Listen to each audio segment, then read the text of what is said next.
Hello, everybody, and welcome to Reviews That Don't Matter with Jessica Hitt. My name is Jessica Hitt, and on today's episode, you read the title, you know what happens on Mondays. We're talking Game of Thrones, Episode 3. Wow. I'll tell you what, I was sad to hear that Game of Thrones was going down to 7 and then 6 episodes the next season, as opposed to their regular 10-episode season. But you know what? I'm very happy with the outcome of this moving really fast and not really having to worry about people kind of taking a long time to get places. It's nice that it takes not even, well, yeah, Jon Snow leaves at the end of episode 2 to go to Dragonstone. That's where we pick off the episode, which surprised me. I thought we were going to end the episode there. Quite literally, when the opening scene started and we saw Jon Snow rolling on up to Dragonstone with the Dothraki and Tyrion and Missandei and all of that kind of stuff, I literally said out loud, "Oh, we're starting here? Cool." I said that out loud. Yes, I'm embarrassing. So the first reunion of this episode is the great Tyrion Lannister and Jon Snow. I really liked their dynamic in season 1, and to see them come back together season 7, I mean, so many seasons and years has passed since they've seen each other. So much has happened. I mean, they even say it, you've gotten a scar since the last time I got you. I mean, you're now the king of the North. Like, what? Who would have thought we would have gotten here? We also get Tyrion talking about Sansa, which I appreciate because I'm still kind of sort of standing or shipping or both the Tyrion and Sansa marriage. I think that's fun. Am I the only one? I know there's an age difference, but it's Game of Thrones. It works, right? He was the only one that really respected her out of most men in Westeros. Then we also get the first Jon Snow sighting of a dragon, which was a little anticlimactic, mainly because I thought the first time it would be kind of like this weird connection that he would have with one of them, most likely Rhaegar, I'm assuming, since that is his father. But we didn't really get any one-on-one Dragon Jon Snow action, so especially considering Bran has finally turned up at Winterfell and Jon's not there, so he can't say, "Hey, you're not a full Stark like you thought you were," so. And finally, we get Jon Snow and Daenerys Targaryen in a scene together, and you know what? It was tension-filled. It was kind of uncomfortable to watch at some points, because these are two characters that, out of any other character in any other season, have been presented as almost the two heroes of this story, the fire and the ice, And they're at odds with each other. Jon won't bend the knee. Dany's on some weird tirade. Dany needs to calm down. I'm sorry, but as much as I love her, I'm really siding with Jon Snow. And not just because, he's got his eyes on the end game as opposed to the short game, which most of Westeros is doing right now. And that's quite frankly understandable, considering how are they supposed to believe that the White Walkers are alive or a thing, or actually going to come down and kill everybody? Like, yeah, I get it. A lot of people are saying, why wouldn't Daenerys believe something like that? Like, she's literally cannot be burned to death. She's the mother of dragons. She's seen magic happen firsthand. The White Walkers, that's a different thing, And she doesn't know Jon Snow. I don't think she's ever really heard of him before the last episode, And Jon Snow just knows little murmurs of what Daenerys is doing, not really anything, because at the Wall, they didn't care about that stuff. What he would have heard, if anything, is when he spent his time in Winterfell, which still has not been very long. So they're at odds together because they are two people fighting different wars, and they want each other to be allies. Now, Dany has other allies. Not for long, of course. She finds out that the Greyjoy Armada has been savaged by Euron Greyjoy. And Yara and Ellaria Sand, and two of the Sand Snakes are dead, and the other Sand Snake is all in the clutches of Euron and Cersei, which is not good, because that's a lot of people. I think they said 3 ships survived. They fished Theon Greyjoy out of the ocean, and it was rough. And with her other allies, she's sending the Unsullied to go to Casterly Rock and take it, which was this interesting Tyrion voiceover battle, which I don't know if that was used just stylistically for something different or because they didn't want to spend so much money on a battle. Don't know. I thought it was kind of interesting the way they did it, and I think the way it was framed, with it being more of a failure than a success, even though they did take Casterly Rock, um, I think they did that in the right way with the voiceover, in my opinion. And then, of course, it shows that most of the Lannister army, all headed up by Mr. Sir Jaime Lannister, and behind them are Tarly 1, Tarly 2, and Bronn, who just, he needs to be with Tyrion again. I'm just saying that. Anyway, they're all heading to Highgarden. And you know what? This is the episode that first we finally get to see Casterly Rock and Highgarden. And when they walked up to Highgarden, in my mind, I was like, oh crap, it's Dragonstone. And then I'm like, no, that's not Dragonstone. And then I was like, I kind of went through a whole bunch of different places they were, and I didn't realize it was Highgarden until, of course, we saw Lady Olenna. So they took that. And so there is one of Dany's last true advisors and allies to her war is Lady Olenna. And I'm going to talk about Lady Olenna for a second. She has been this sort of silent assassin character in this whole show that everyone loves. There's no one that dislikes Lady Olenna, and she really has not had this huge part in anything.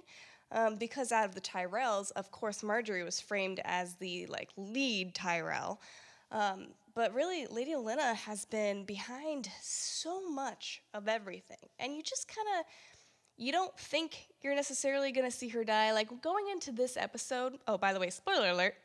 In case you didn't realize from the first 7 minutes of this whole thing.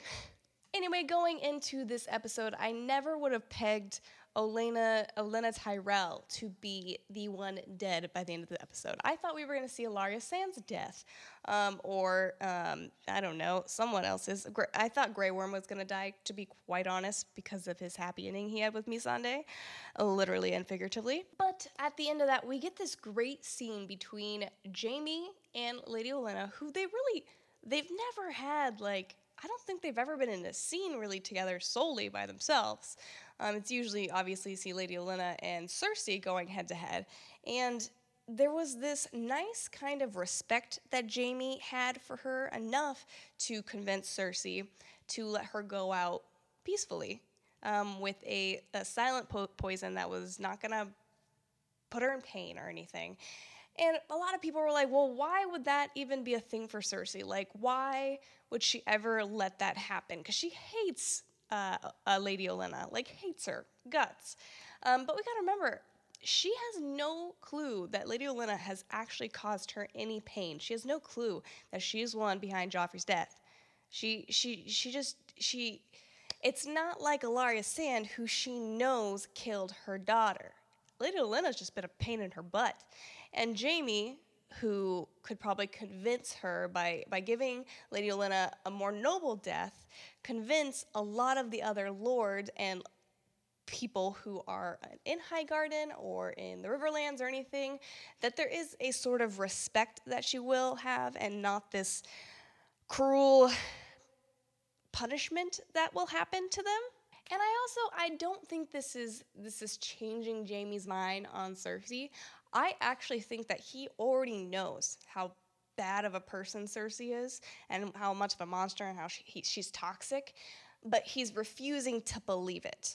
I think that's very apparent in this episode for me personally, and I think it's just this outright refusal to believe that this woman that he's loved for so long is no longer that woman. She's a completely different person without her children, who are her humanity. Jaime's not. It was her 3 children that were the humanity and the thing that made her a person. Jaime's just there. Honestly, I don't think there's any love that Cersei has for Jaime anymore. And I think he's starting to sense it, and I think he knows deep down. But the great thing is that last ending line that Lady Olenna does, where she finally tells Jaime that she's responsible for killing Joffrey and that she wants Cersei to know. After he gave her such a nice death, you know? That's great. One thing I will say, the way it was shot, I wish it would have ended on a more powerful thing. I don't know. I didn't like the way that Jaime just stormed off, and then you get this lingering shot to Lady Olenna that wasn't just as epic as it should have been. Either there should have been like up against the window with a silhouette in the back, or it lingering on Jamie's tortured face. I personally think that kind of bugged me. It stuck out, kind of took me out of the moment, sadly. Also, speaking of Cersei, she finally got her hands on Alaria Sand and the last Sand Snake, Tyrene. I think that's her name. I don't know. And you know what? That's brutal.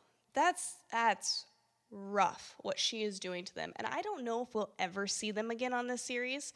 Um, I really don't. I think maybe if we do see them, it's going to be when Cersei realizes that she is lost and that Dany and her dragons and the whole thing, Tyrion, they're all coming to kill her.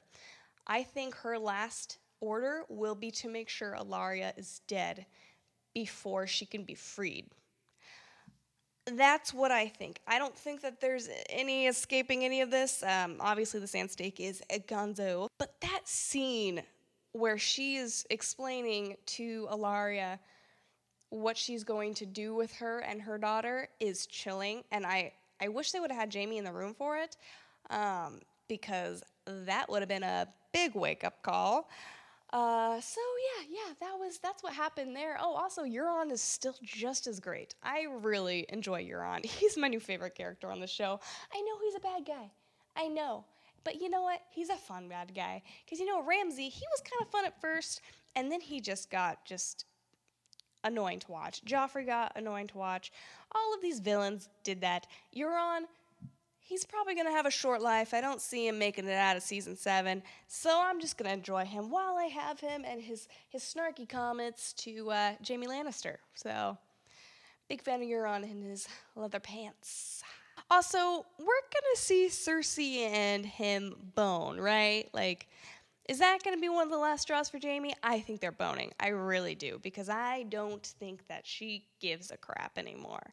I do think if they get married that she's just going to slit his throat in her sleep, or his sleep, or when she's sleeping. Maybe she just sleep kills now. I would believe that coming from Cersei. Also, can we talk about how Cersei's just really killing it in the war game right now? Okay, she's doing a lot better than anyone thought she would. She's taken out the Dany war machine council that has happened that nobody thought that was going to be able to be, and she's taken out a lot of her men and allies, and holy crap. And quickly, before we end this, we're going to talk, first of all, of the biggest disappointment of the whole episode is Jorah's all of a sudden, he's all of a sudden cured from grayscale just because they took it off and put some ointment on it. Are you kidding me? That is the most anticlimactic thing ever.